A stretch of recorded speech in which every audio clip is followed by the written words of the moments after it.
kedua di Palembang itu dihadiri oleh Bapak Gubernur, dan Bapak Gubernur menginstruksikan kepada Dharma Wanita se-Provinsi Sumatera Selatan, Dharma Wanita Persatuan Kabupaten se-Sumatera Selatan untuk mendukung. Dharma Wanita memiliki 3 anggota binaan. Untuk apa? Untuk memiliki tanaman cabai. Jadi setiap rumah nanti memiliki tanaman cabai pemerintahan.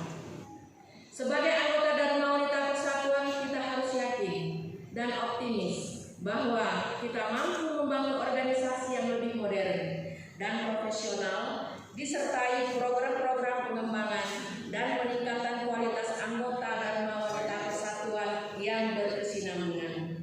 Akan menjadi para anggota Dharma Wanita hari-hari besar lainnya.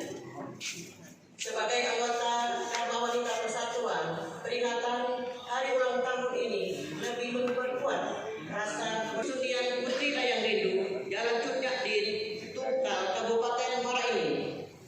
5. Peserta. Jumlah undangan sebanyak 200 orang. Undangan diberikan snack dan makan siang. 6. Kegiatan. 1. Senam sehat bersama. 2.